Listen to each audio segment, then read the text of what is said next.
Hey everyone, we've been moving through a series together called Start the Party.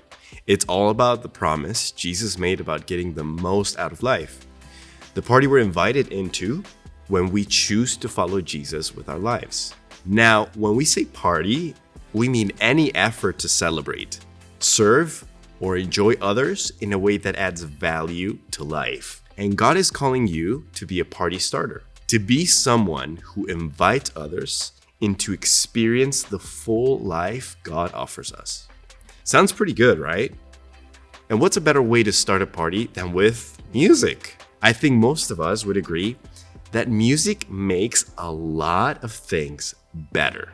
Whether you love music or you don't really care about the music all that much, the vibe of a party just doesn't feel right without music sometimes. If you've been around here at Eastside, you know that we typically sing a few songs each week as part of the service. And when we talk about music and singing at church, we usually call it worship.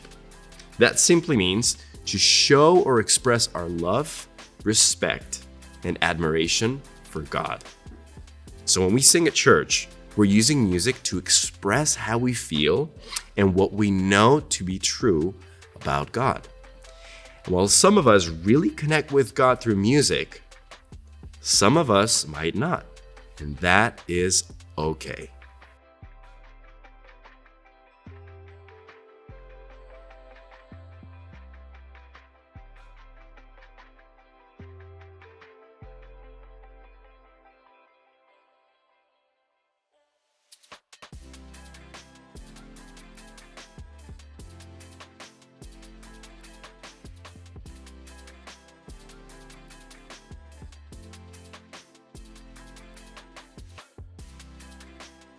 While music is a great way to worship God, we might think it's the only way to worship God. That to really connect with and worship God, we need to be singing songs or saying certain prayers. But what if worship is actually more than singing songs or saying a prayer? What if God is a creative God who put creativity in us to creatively worship? To help us out, we're going to look at something a guy named Luke documented in a book of the Bible called Luke. While Luke never personally met Jesus, he did talk to people who knew Jesus, and he wrote down the stories and experiences they had with him. In the encounter we're looking at today, Jesus was having dinner at the home of one of the Pharisees, a group of religious leaders at the time. The host of the dinner would have been a guy who thought he had all the answers. Answers about what it meant to live the right kind of life, do the right kind of things, and worship God in the right kind of way. See, the Pharisees lived by the religious law at the time. But Jesus, well, he came to help people see what truly following God looked like. Even if the Pharisees didn't get it, other people did. Other people like the woman we're going to read about today. Take a look at this interaction between the woman and Jesus. So Jesus went over to his house, and a certain sinful woman heard that he was eating there. She went to the house and brought a jar filled with expensive perfume. She kneeled at Jesus' feet and cried. Her tears fell on his feet, and she wiped them with her hair. She kissed his feet and put the perfume on them.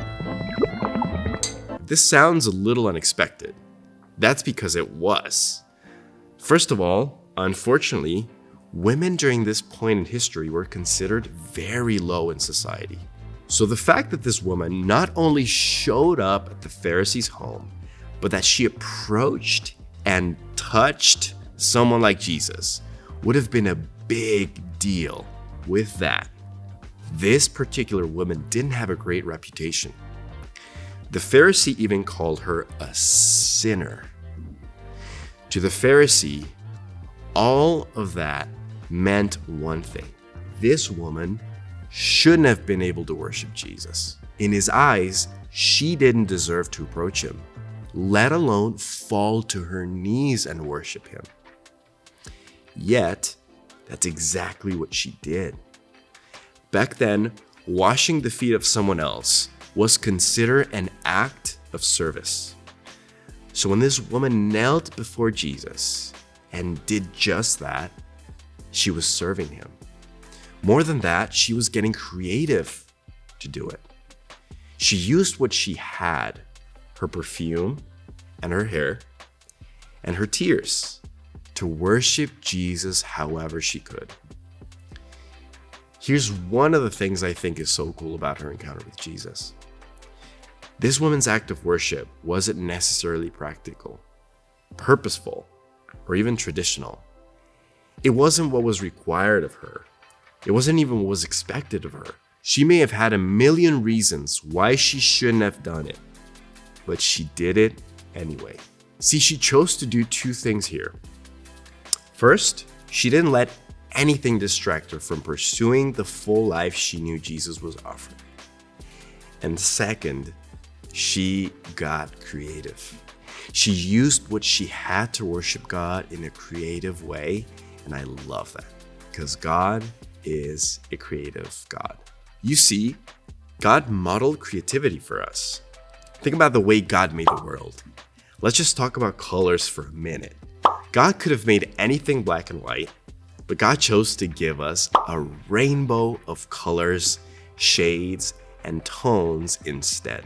Or think about nature. Anyone have a guess on how many species of plants and animals there are? It's around 8.7 million species, though only 1.2 have actually been identified.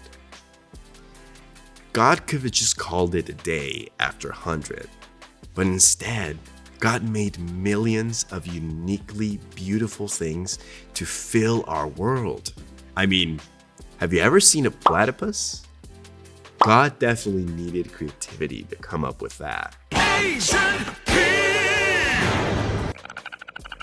What about people? Talk about creativity. Just take a look at the room around you. We're all made so uniquely beautiful and diverse, and that's because of God's creative design. I mean, look at it. Some of us have long hair, right? Some of us have short hair. Some of us have, a little bit darker skin. Some have lighter skin. Some a little bit taller, some a little bit shorter, right?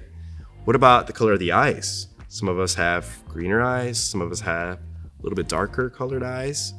So we're all different and diverse, and that is beautiful. And I could talk all day about the beauty God gave us in creation.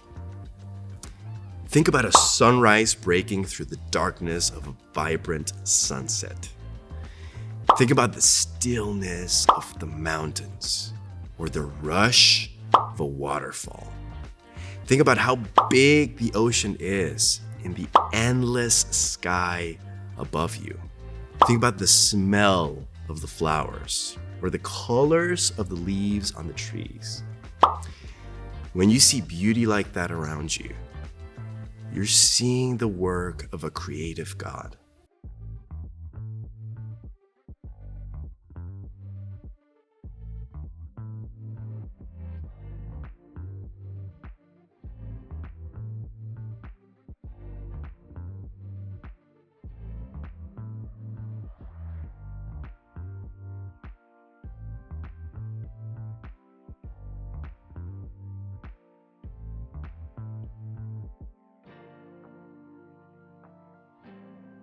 I have to think the woman in this story worshiping God in her own unique way was a reflection of the same creative God who made her to do just that. And that's what made her a party starter. Because a party starter understands that there are creative ways to worship God. See, the way God used creativity to make every detail of the world beautiful gives us permission to do the same in our lives. We are made in the image of a creative God, which means we can be creative too. We can find ways to enjoy beautiful things in the world. So many things we do and the things around us can be used to worship God in new, creative ways. And that's what reflects God to the world. Let's go back to the woman who found a creative way to worship Jesus. What happened as a result? Well, let's look at how Jesus responded. I tell you, her sins, and they are many, have been forgiven. So she has shown me much love. Imagine if this woman had let what she did or didn't have with her keep her from worshiping Jesus. I mean, not only would she have missed the opportunity to receive his love and forgiveness, but we wouldn't be talking about her today. This woman's act of creative worship made her a party starter. And the same can be true of us.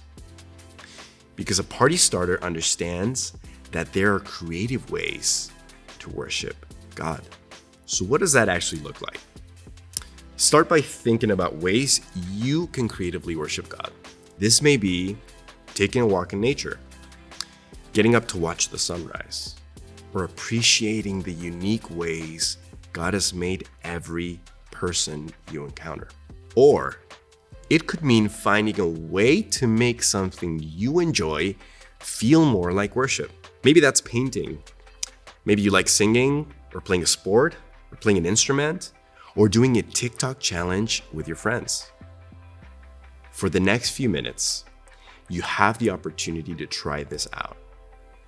Go ahead and spend some time talking with your group about what this could look like in your own life.